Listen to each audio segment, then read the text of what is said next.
রাধে রাধে বন্ধুরা, welcome back to my channel happy family ব্লগে তোমাদের সবাইকে স্বাগত। আশা করি সবাই ভালো আছে আর আমরাও ভালো আছি। আর আমার ভালো থাকার কারণটা তোমরা বুঝতেই পারছো। এই যে আমার গপু, কি জোর লাগলো বাবা। এই যে আমার গপু এখন একটু সুস্থ আছে আগে থেকে, কিন্তু পুরোপুরি সুস্থ হয়নি, কিন্তু সবসময় হাসি খুশি থাকে ও।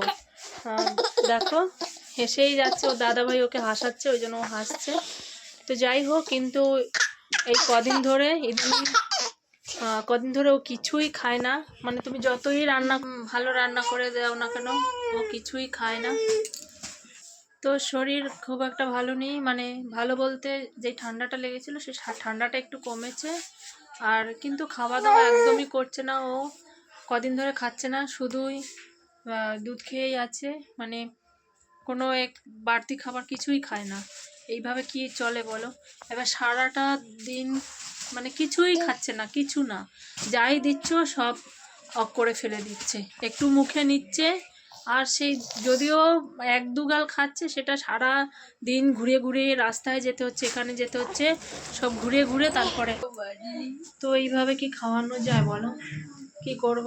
আর ওকে আগে তো আমি কিছুই করতে পারি না, রান্না বান্না সবই মানে ওকে নিয়েই করতে হয়। আর না হলে ওকে ঘুম পাড়িয়ে তারপরে করতে হয়, কারণ ও না ঘুমলে আমি কিছুই করতে পারি না।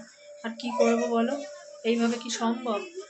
আর ও কারোর কাছে থাকেও না, আর কেউ নেইও তো ধরার মতো।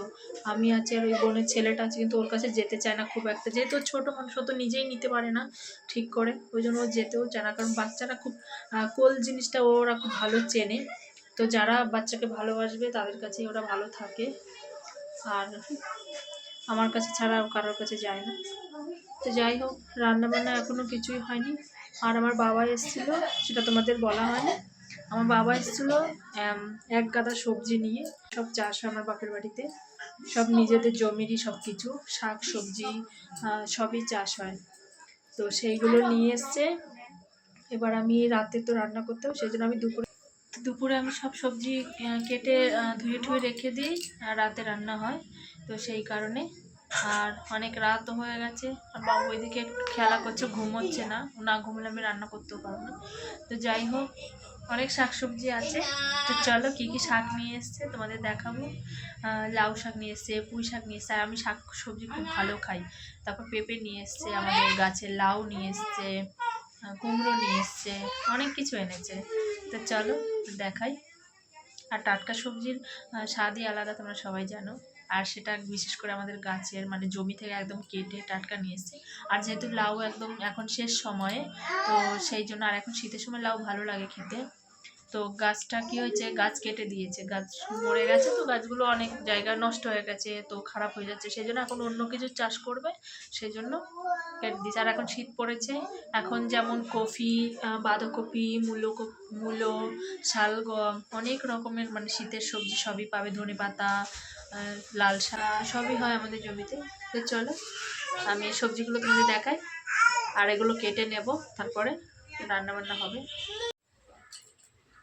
তো এই দেখো, আমি সবজি নিয়ে বসে গেছি, আর অনেক সবজি আছে এখানে, সব আমাদের গাছের টাটকা সবজি। এগুলো কেটে আজ রান্না হবে। তো চলো কী রান্না করি সেটাই তোমাদের সাথে শেয়ার করবো। এই দেখো পুঁই শাক, এবার আমি পুঁই শাকটা কেটে নেব, অনেক পুঁই শাক। আর গাছের টাটকা সবজি খেতে স্বাদই আলাদা, তোমরা জানো। আর এইবারে আমি এই সবজিগুলো কাটবো। পুঁই শাক আসবে না, কিন্তু শাকগুলো রান্না হবে, নাহলে নষ্ট হয়ে যাবে, সেই কারণে। তো চলো আমি কেটে নিই, আর কী কী রান্না হয় সেটা তোমরা দেখতে থাকো, তোমাদের সাথে সবটা শেয়ার করবো। তো চলো সবজিগুলো কাটি, তারপরে আসছি। তাই দেখো লাউ শাক, এই দেখো আমাদের জমির লাউ শাক। তো পুঁই শাকটা আমি বেছে নিয়েছি, এবার লাউ শাকটা বাছবো। পুঁই শাকটা আজকে রান্না হবে না, লাউ শাকটাই করবো শুধু, কারণ দু রকমের শাক একদিনে খাওয়া যাবে না, আর ভালো লাগবে না, তো আলাদা আলাদা। তো না ঘুমলে তো আমি কাজ করতে পারবো না, সেই জন্য। তো ঘুমিয়েছে, এখন আমি শাকগুলো তাড়াতাড়ি করে বেছে নেব, আর এই টাটকা শাক দিয়ে কী রান্না হচ্ছে সেটাই তোমাদের সাথে শেয়ার করবো। তো চলো দেখতে থাকো, এগুলো আগে কেটে নাও, তারপরে দেখা হচ্ছে। এই দেখো অনেক শাক দেখো বেচেছি, আর দেখো ডগাগুলো দেখো অল্প, আর শাকটা দেখো কত কত শাক। এগুলো বাছতে আমার অনেক টাইম লাগবে। এখন ও এখন ঘুমোচ্ছে, আমি বেছে নিই, যতটা বাছা যায় ততটা বাছবো। আর কি করব, বাকিটা বেচে কাগজে করে রেখে দেবো, পরে অন্য সময় রান্না হবে। তো এখন যতটা রান্না করবো ততটা করে নিই আমি। তো দেখতে থাকো, সব কেটে তারপরে আমি আসছি। তো সব সবজি আমার কাটা ধোয়া হয়ে গেছে, আর অনেকটা রাতও হয়ে গেছে। সেই দুপুরে কেটে সব ধুয়ে ঠুয়ে রেখেছি, আর এখন রাতে রান্না করছি। মানে বাবু না ঘুমোলে তো আমি রান্না করতে পারবো না, সেই জন্য। আর যেহেতু শুধু লাউ শাকটাই করবো আজকে, তো লাউ শাক দিয়ে অনেক রকমের রেসিপি হচ্ছে, তো সেটাই তোমাদের সাথে শেয়ার করবো। চলো, কে কোনটা খেয়েছে অবশ্যই জানাবে কমেন্ট। তো চলো, কী কী হচ্ছে। তো এই দেখো, এখানে মাছ ভাজা হচ্ছে, আর এদিকে ডাল বসিয়েছি, মানে লাউ শাক ডাল দিয়ে করবো।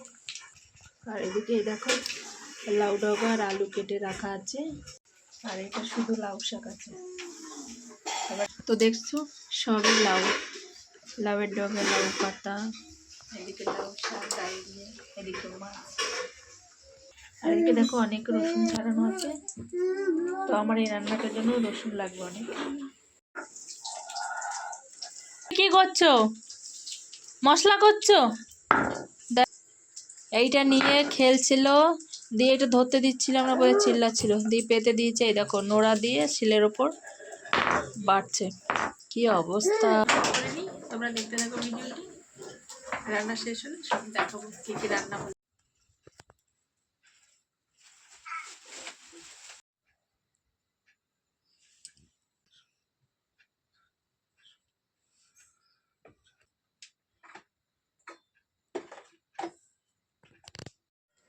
তো আমার রান্না বান্না সব কমপ্লিট হয়ে গেছে, আর তোমাদের দাদা ভাইও চলে এসে স্নান হয়ে গেছে। তো আমরা এখন খেতে বসবো। দেখলে অনেক কিছু রান্না করলাম, আর কে কে এরকম খেয়েছো, মানে ডাল দিয়ে তো আমার লাউ শাক রান্না করলে আমার খুব ভালো লাগে, প্লাস লাউ পাতা বাটা আমার তো অসাধারণ লাগে। তোমাদের কার কার ভালো লাগে অবশ্যই জানাবে। আর দেখলে তো আমি লাউ শাক বেটেছি, আর লাউ শাক দিয়ে ডাল দিয়ে রান্না করেছি, আর মাছ দিয়ে আর লাউ ডগা দিয়ে আলু দিয়ে ঝোল করেছি।